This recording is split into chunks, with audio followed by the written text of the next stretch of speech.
Hello again, YouTube, and thank you again for joining me. Today we're going to do something a little different. First of all, I'm in snow attire.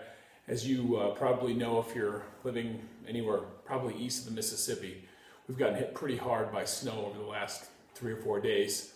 And I'm in this great room here in the home, and it's a little chilly, so I decided to go bundled up, but we'll warm ourselves up with some good spirit, as we always do.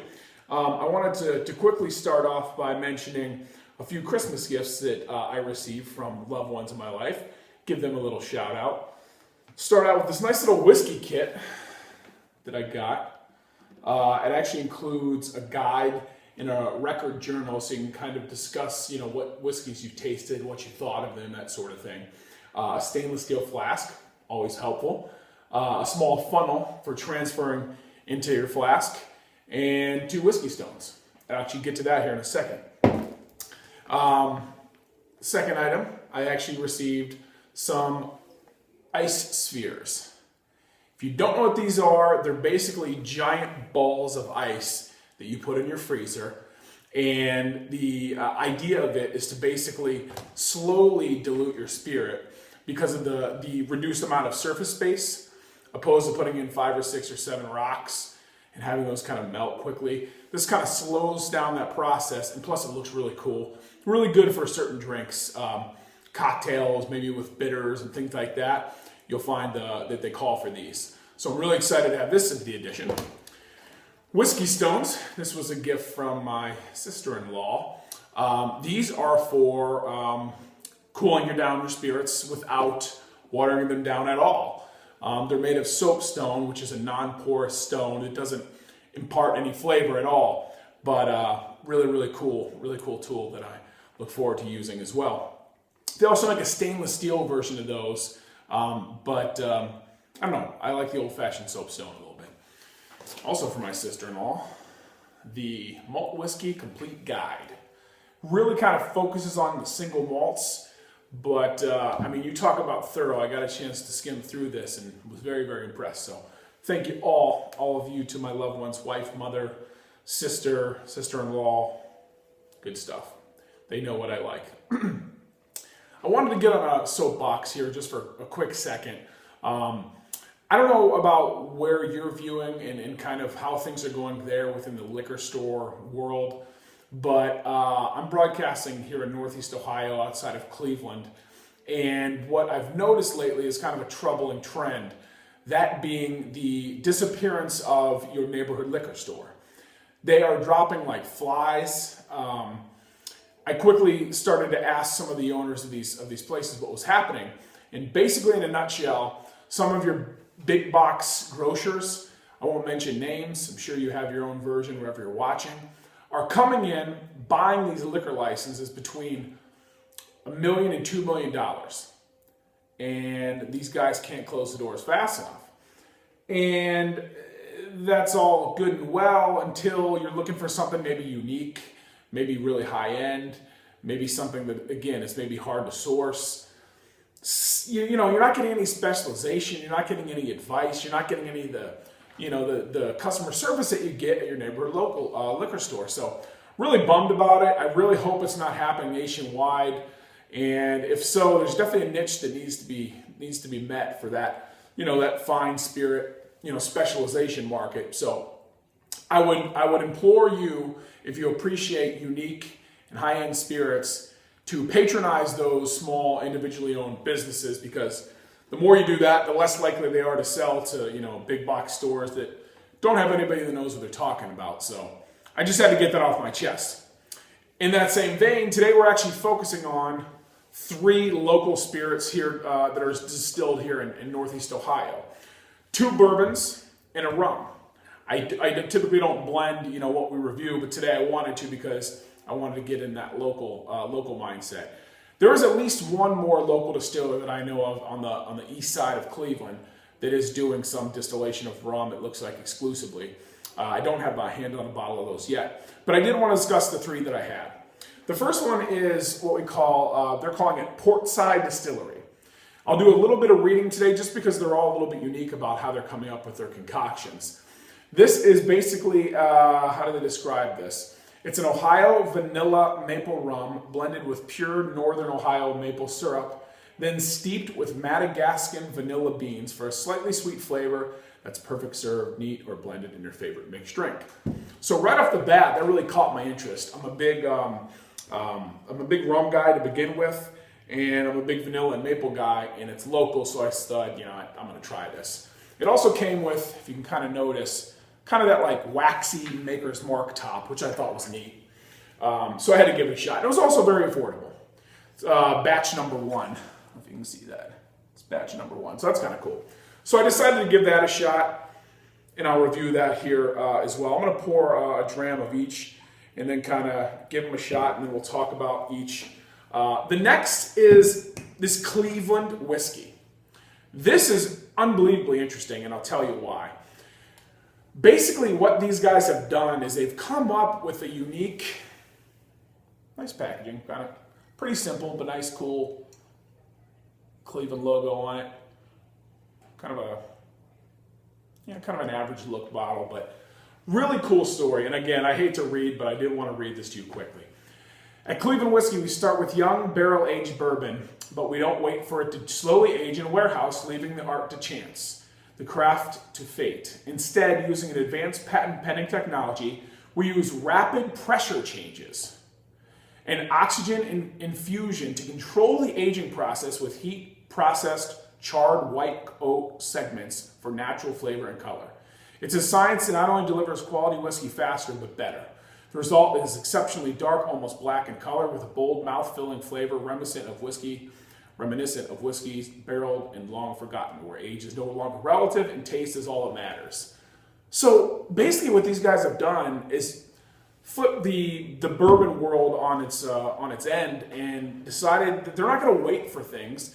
These guys actually came up with a whole new way to process and pressurize this wood to produce the finished product faster. And if I'm not mistaken, they're producing finished product in a matter of weeks to maybe a month or two. So to me, that's really cool. I was a little skeptical, and on this thing, if you read this thing, and I'm not going to do that to you, but they put it out there really honest, and they say, hey, give it a shot. If you like it, great. If not, that's fine. But be the judge. Don't let the name brands tell you what's good and what's not. So these two are actually unopened.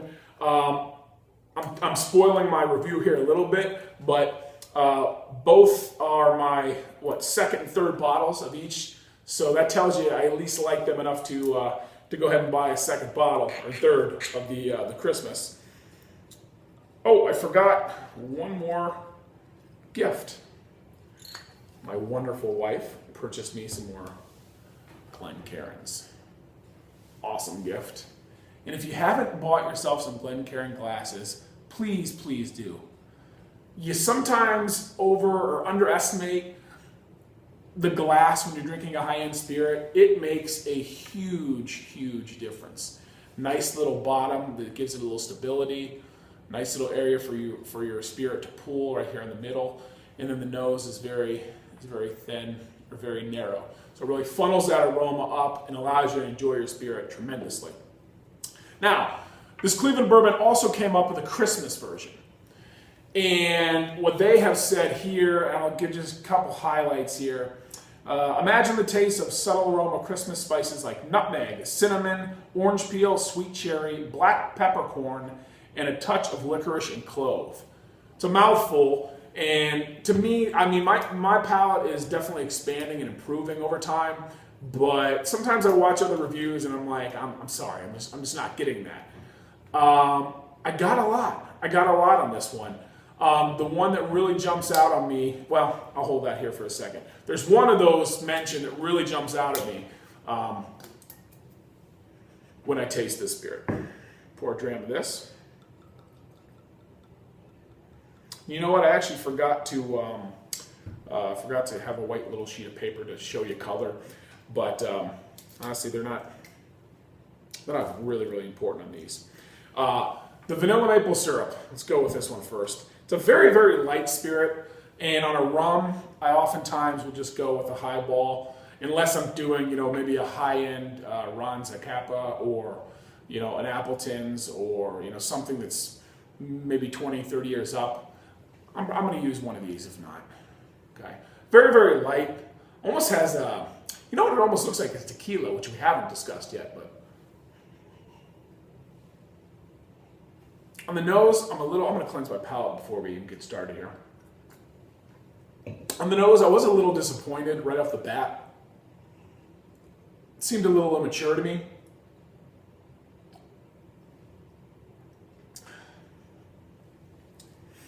Yeah. And you know what, on the palate, my opinion is consistent. It just seems immature. Ohio just started allowing distillation of hard spirits about a year ago. And I'm thinking these guys rushed to market probably a hair too quick. I think they need a little bit of work still. It's fine if you're going to use this as a mixer, and it's not offensive necessarily, but just, probably needs a little more time in your barrel.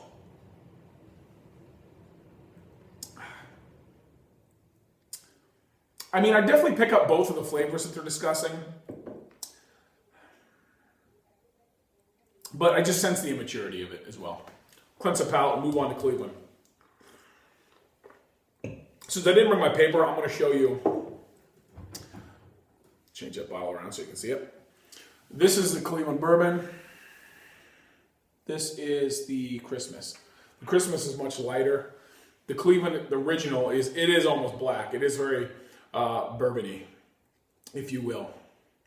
Nice legs on this guy. Whew. Yeah, very, very oaky. Leathery. Yeah, everything you want in a bourbon. You know, it's kind of, in my opinion, not knowing what their mindset was when they produced these, I'm thinking they were kind of going with the Maker's Mark model in terms of flavor.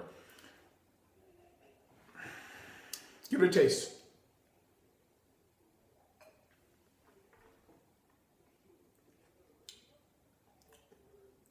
Very nice. Very nice. Price point, by the way, I believe this was about 25 bucks. This guy's 33, and this one 43. Yeah. Very, very solid bourbon. Again, it's local for me. I'm going to go ahead and support it. I would have no hesitation buying this again. Very nice. Now for the Christmas.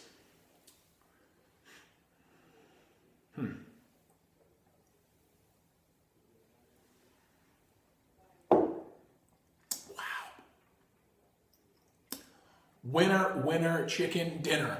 This stuff is good.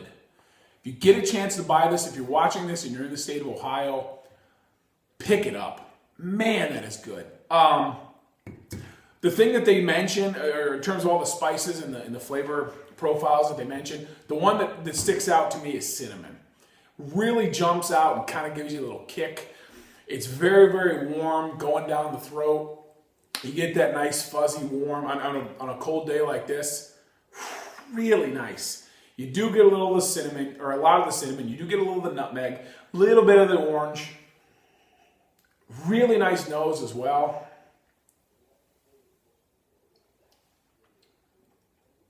But you're not completely losing kind of the base spirit that they started with. Very, very nice. Scores. The Portside Vanilla Maple. I'll give it a 5. The Cleveland Whiskey Original, I'll give a 7. And the Cleveland Christmas Bourbon, I'll give it 8.5. Highly, highly recommend. Thank you very much again for watching. We are going to review cognac, more bourbons, and the mysterious world of absinthe here coming up. So stay tuned. Thanks again, and everyone, good luck with work and school starting back up.